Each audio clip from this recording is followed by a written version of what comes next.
ZPB Studios here, and today I'm starting a new series today called ZPB Duopolies.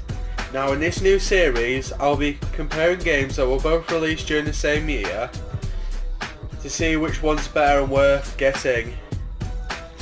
Now I intended to start the series off with Rayman 3 Hoodlum Havoc vs SpongeBob SquarePants Battle for Bikini Bottom, but since I lost the Rayman 3 disc I won't be able to make that until I find it, so sorry for the inconvenience. But anyway, for the first episode we're going to be comparing Spider-Man the 2002 game, or Spider-Man 02 as I like to call it, and Star Wars Bounty Hunter. Let's start off with Spider-Man. Developed by Treyarch and published by Activision. Now Spider-Man 02 is an action/beam-up game with 22 levels to complete, where you play as Spider-Man, of course because he's the main character and it's called Spider-Man, either beating up enemies, swinging through the city, solving puzzles, or battling supervillains until you reach the final battle with the Green Goblin. And as it's based on the movie, you start the game in the Spider-Man costume, which is homemade, but after you beat the third level, you unlock the classic red and blue suit that we all know and love. Now, Spider-Man does have a bigger emphasis on combat. Now not only does Spider-Man have punches and kicks at his disposal, but he's got a few web attacks such as Impact Web Ball, which is like a ranged attack, useful for hitting enemies that are far away from you or ones that will mess you up if you get close to them. Web Gloves, which are like boxing gloves, which increase the damage that his punches make. The Web Yank, which is basically like pulls his enemies towards him if they're scaredy cats. The Web Dome, which blows up after a few seconds, knocking enemies back and briefly protecting Spider-Man from damage.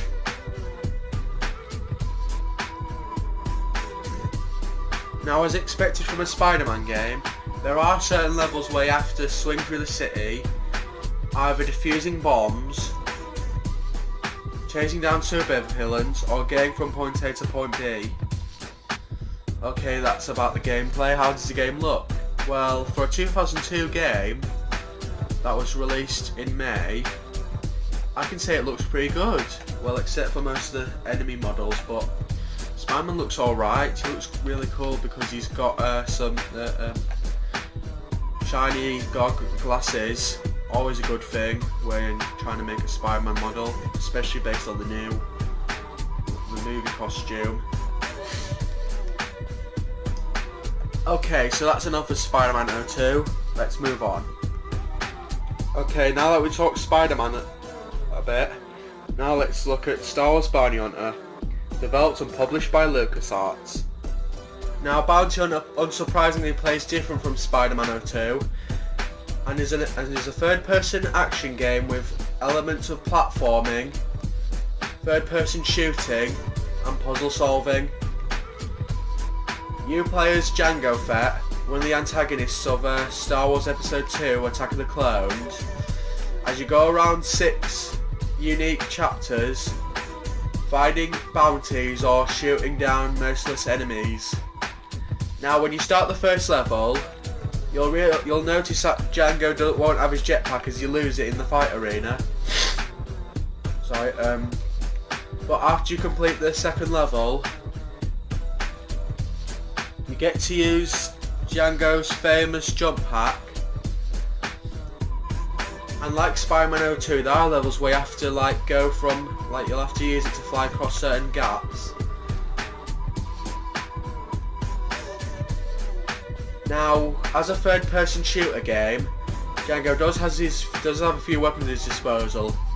He's got his iconic twin blasters, a flamethrower, a whipcord used for subduing enemies, kind of like Spider-Man's web capture, some poison darts which can paralyze his enemies, an ID scanner which turns into first person and lets you find bounties,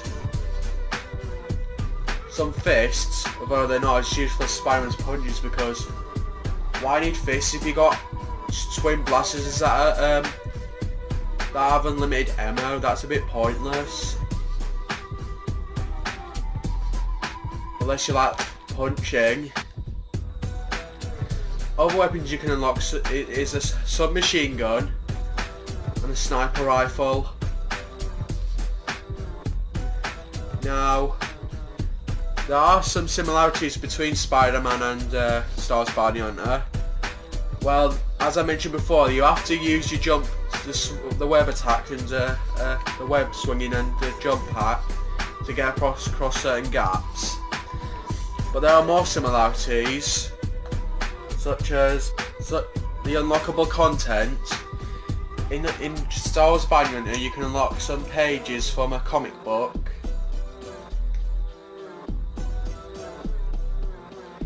Some trading cards,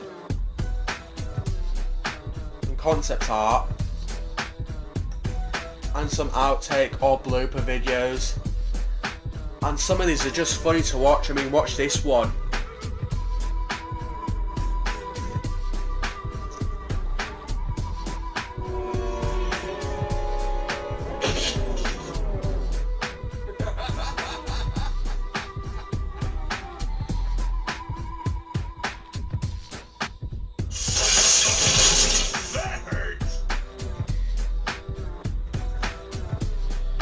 I'll close them.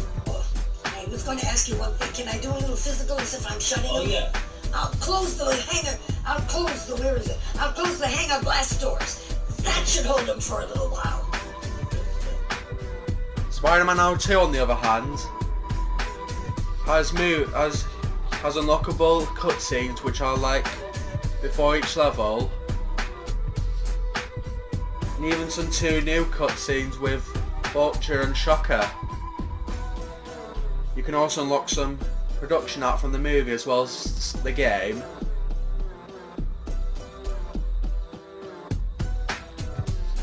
There's also this secret store option which allows you to purchase new costumes, such as the wrestling suit from the first 2 levels of the game, the Alex Ross Spider-Man costume, and my personal favourite, the Peter Parker costume, which allows you to play the game as Spider-Man's secret identity, Peter Parker.